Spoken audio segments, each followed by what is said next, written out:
Would you talk a little bit about the different technologies that you are trying to impact? Yeah. And then also some of those barriers that you're talking about, culture and all of those things. Yeah, so on the youth level, our goal is really to do hands-on technology workshops for girls so that they can build that confidence and get technology exposure. Right. So we define tech really broadly, and we focus on tech that is in our community. And our goal is to get girls into high tech. So that involves coding, websites, hardware. We do a lot of video production, which is cool, with technical editing. And we really try and work with tech companies in our community that are doing hands-on technology to teach the girls in our community so that they can connect with women in the field, they can see future jobs for themselves, and they can really continue to be involved in their community.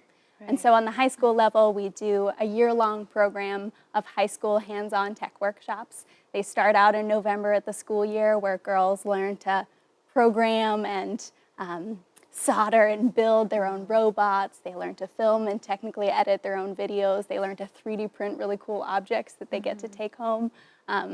They do all sorts of things, all to give them that exposure to tech. And then at the end of each of those workshops that we do monthly throughout the school year, the goal is for them to create a product that they created themselves. And then we do something like a science fair. We call it the Tech Showcase, where we invite parents, women from our community, we invite teachers, siblings, guardians, grandparents, and we celebrate those girls and what they created and show off the products that they built themselves.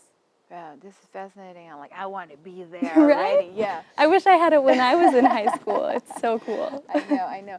Well, and so I come from radio, and I taught radio for a very long time, and this is always the response that I get from women or girls who end up in my class is like, I'm here, but I don't really know that this is what I'm going to end up doing here at the radio station. Like, I think I'm more going to end up doing something else, like even receptioning, and it's like, no, you can do this.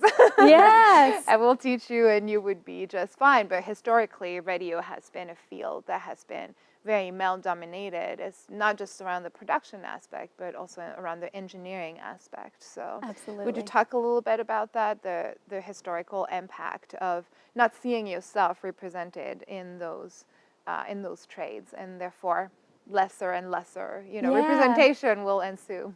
Absolutely, yeah. So we know there are a couple of huge barriers for girls getting interested in technology, and one of them is that representation piece, that if you go home and you Google programmer, you will likely see a lot of images of white men, oftentimes in their basements, only 30 years old.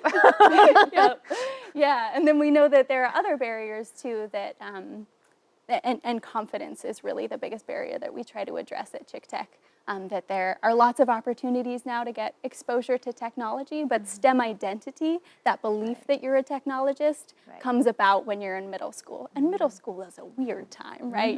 You're starting to really associate with your peer group, and so if you don't see representation in media of women doing technology, if it's not seen as cool by your peer group, and if you're not exposed to technology curriculum that builds your confidence, makes you feel included, and touches on topics that are relevant to your life, that it's very unlikely that you will build that technology identity. So we really focus on bringing girls together in a safe environment for girls, transgender folks, and non-binary folks, so that they can see other people that look like them, so that they can have women mentors in tech, and so that they can do curriculum that is exciting and cool and design-focused and relevant to their lives. And so I think that helps reduce the confidence barrier. In fact, we do evaluation for our programs, and this last year we found that girls who just went through our 2 days of the ChickTech High School Kickoff went from about 20% being confident or very confident in their technical skills to up in the high 70s of confident to very confident. 2 days. Yeah, and then we continue those programs throughout the year. And so. Yeah.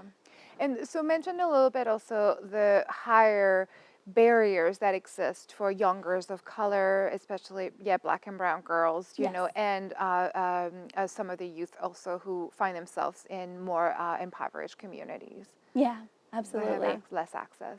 Yeah, and so we know in the technology industry in the next decade, we'll have 4.6 million high-wage jobs in computer science. And we know that there are not going to be enough people to fill those jobs, and the biggest restrictions on who will be in those jobs are women and people of color.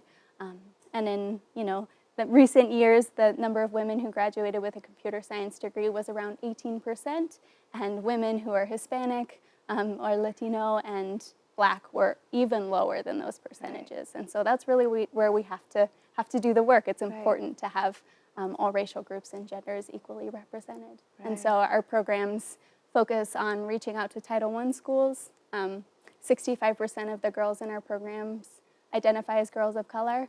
The majority of them have never created technology before, and the majority of them are low income. Right, yeah. So you have an event coming up. Yeah, I just already want to be with the girls and stuff. Sorry. We're just going to talk about the event coming up next, because I know that lots of folks are going to want to also be able to like engage and be around this. So what's going on November 10th and 11th? Yeah, so in the beginning of the school year, we run an event called the High School Kickoff, and that's where we bring in 150 high school girls from around the Portland metro region. We work with 36 different schools in Portland and Gresham and Vancouver to bring those girls together. And for 2 days, they do hands-on tech learning. And at the end, we do that high school tech showcase where we invite the community to come and to show off their projects. And so if you want to be a part of it, you can come volunteer. You can check out the event on our website at portland.chicktech.org and learn about our high school kickoff. And you can also volunteer at our monthly workshops throughout the year. Okay, that's great. I hope that this is going to get you lots of ladies interested Me too. I hope and to see you non-binary folks. Yeah. No, this is really cool. Thank you so much, Janel Hull, for teaching us and showing us a little bit about what ChickTech is doing in the community. It's been really great. And thank you, Marina Martinez-Bateman, for telling us more tonight about OpenSignal and the amazing resource that we are all sitting right here. This is all for you, folks. This is a community resource, and this is what OpenSignal is about. So this has been Community in Contact. This is our first episode. I hope you tune in next month for our next episode. Looking forward to showcasing more nonprofits and community organizations to be able to help you really realize what Portland has and what you can then plug into. OpenSignal and ChickTech was what we learned about today, and we'll see you next month. Bye.